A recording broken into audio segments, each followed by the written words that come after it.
Hello. I just have to warn you that some of you may find what I'm about to say not suitable for children.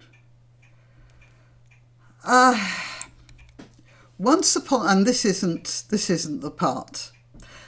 Once upon a time, I was told a joke, which is now no longer politically correct, but since I reckon it still has the redeeming feature of pointing out an important observation about human nature, I'm going to tell it to you.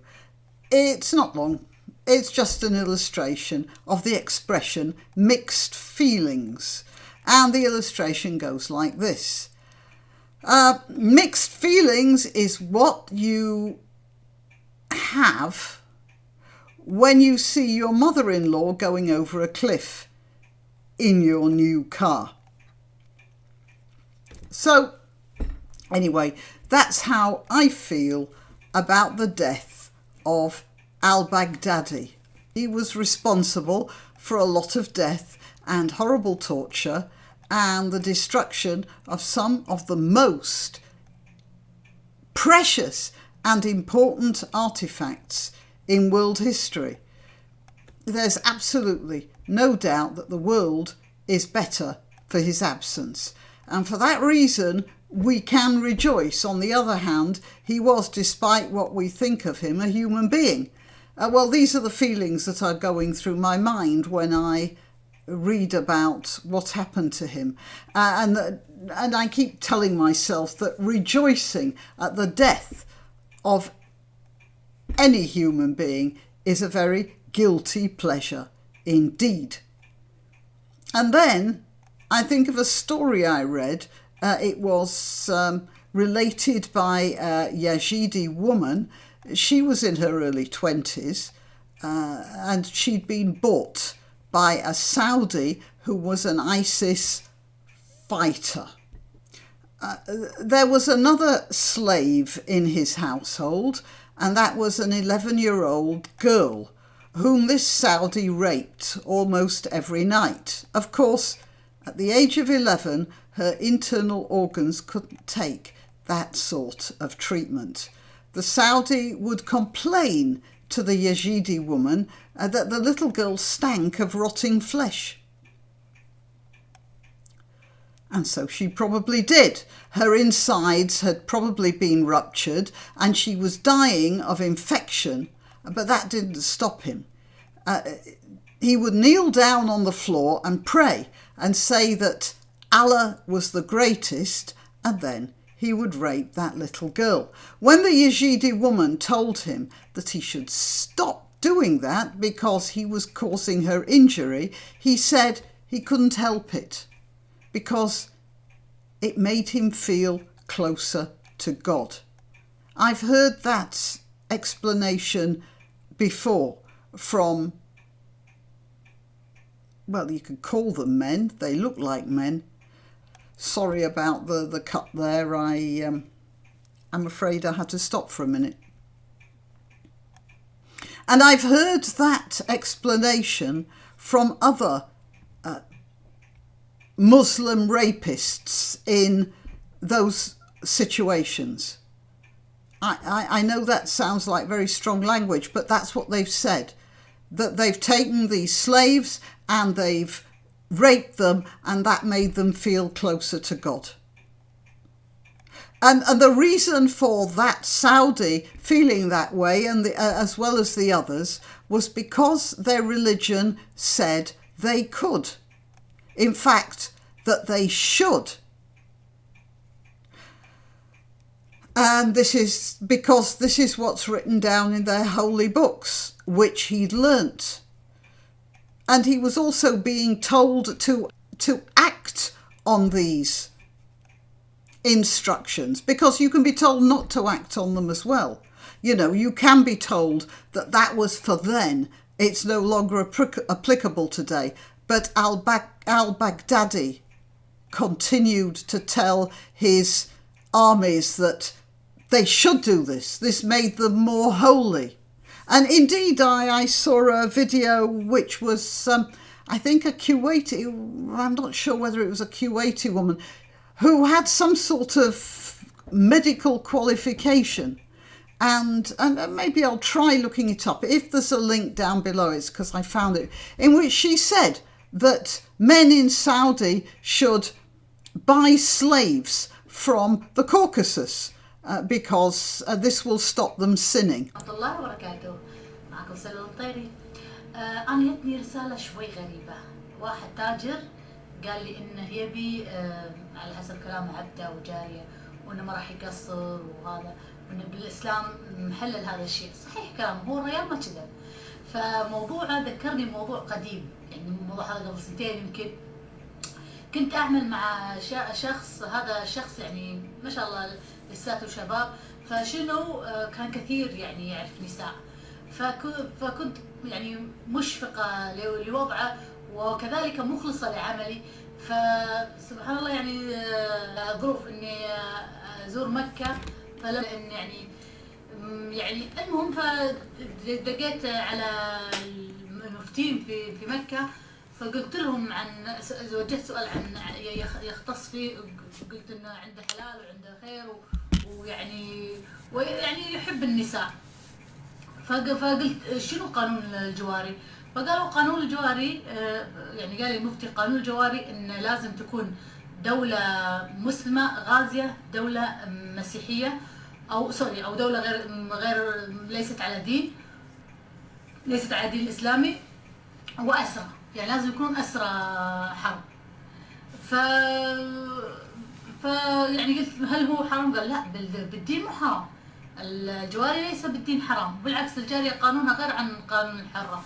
الحرة عورتها كلها إلا وجهها ويدها، أما الجارية من السرة وتحت، يعني تختلف جدا عن الحرة. والحرة لازم بعقد زواج، وهذا الجارية لا، فقط يشتريها وخلاص كأنه يعني يتزوجها، فتختلف الجارية عن الحرة. طبعا هم كذلك هنا بالكويت سألت ناس مختصين متدينين وهذا، فقالوا لي صح مشكلة استغفر الله يا ربي الرجل أو الرجل على دين، يعني مو إلا ملتزم حيل، يعني كل رجل سوي بدينه يعني ويكون عنده خير. الحل الوحيد إنه لازم يكون عنده يعني إذا لا يريد أن يأتي نساء بالحرام، يعني إذا كان يعني مبتلى بالفتنة، إنه يعني هذا هو الموضوع، إنه يعني يشتري جواري. فأنا يعني شايفة إنه يعني يا ريت بالكويت يسن قانون يعني لهذه الفئة، فئة الناس يعني الجواري. وأنا كذلك بالكويت شفت حالة إن واحدة يعني من دولة، يعني إن شاء الله هذه ما أشبهها بأنها جارية، بس مرت عليها هذه الحالة إن أهلها تخلوا عنها وهذا، فراحت سكنت عند واحدة يعني واحدة كويتية، فيعني كانت تطبخ لها وكانت تقوم بأعمال البيت وتساعدها. فأنا نظرت لها يعني قلت سبحان الله وضعها كأنه وضع الجارية، فهي تقول مو أحسن أبات بالشارع أو إني أمشي بالحرام؟ على الحمد لله يعني قاعدة ببيت وهذا مستورة، لأن أهلها تخلوا عنها والله يستر علينا عليها. فيعني استغفر الله عما يغضب وجه الله. أنا صراحة أتمنى أن يسنون قانون لهذه الفئة ويفتحون يعني الباب لهذا مثل ما فتحوا باب الخدم المكاتب وهذا، يفتحون باب الجواري ويسنون قانون صحيح. يعني احنا ما نبي عيالنا يعني يضيعون بالهاوية استغفر الله يا ربي، اللهم اني استغفرك واتوب اليك، بالزنا والقاذورات هذه. وان شاء الله يا ربي يا كريم خير. وانا الصراحه الدول اللي اشوف انها يعني مثل الشيشان اللي هي بينها حرب وبين دوله ثانيه، اكيد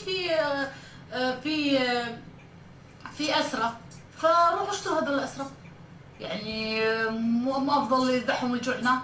روحوا اشتروهم وشغلوا هذا وبيعوهم على هني التجار بالكويت. احسن من التجار اللي يقعون بالحرام فما ما فيها شيء. انا شايفه ما فيها شيء، ما فيها شيء. اكبر مثل بانه كان عنده كثير من الجواري هارون رشيد لما توفى وجدوا عنده 2000 جاريه، فمو عيب ولا حرام، وكانت عنده زوجه واحده فقط، فمو عيب ولا حرام. يعني شريعتنا محلله الشيء هذا، والحمد لله الكويت يعني فيها كثير من التجار واللي ملتزمين، واتمنى So, الكويت. acquiring slaves and raping them isn't a sin. Now, obviously, not every Saudi feels that way, or Kuwaiti, or whatever this woman was. But it's there. And as bad as people think of Western civilization, there is nothing written down in our holy books that says that's a good idea. And I wish people would realise that. Anyway, this Saudi, sometime later he went off on a mission, and the next thing the Yazidi woman heard was that he had died in battle or blown himself up in some god-awful place, and she was then sold on to someone else, so she never found out what happened to the little girl. But I should think that a bullet to the head, because she couldn't be sold on in the state she was in, and there wasn't any time or inclination on the part of those ISIS things to get any medical attention for slave girls.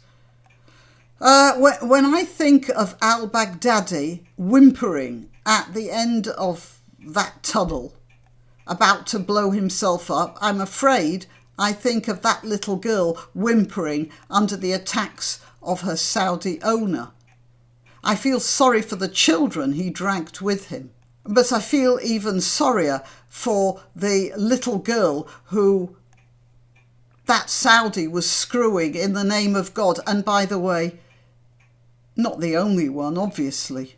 It was going on all over the Islamic State. And I have to say, I'm glad that Baghdadi was stopped before he could enlist any more animals of that sort to torture little girls to death every night, relentlessly, after evening prayers. And I also think of the brave, strong, committed young men who put their lives on the line to get rid of that creature. Frankly, and I know this sounds utterly heartless and not particularly womanly to say this, but I wish, I do wish that they could have taken more time over his dispatch. If you want to donate or contact, the information will be rolling over the Graniopteryx as I speak. Please like, subscribe and share because it does help with the algorithm. If you visit my channel on YouTube and one day discover that I've disappeared without warning, you'll still find me on BitChute or Minds. Just go to either of those platforms and do a search for Graniopteryx. If you're already watching this on BitChute or Minds, good for you. Meanwhile, if you're watching this on YouTube, remember that you must keep checking the subscribe and bell icons because occasionally they reset. Till next time.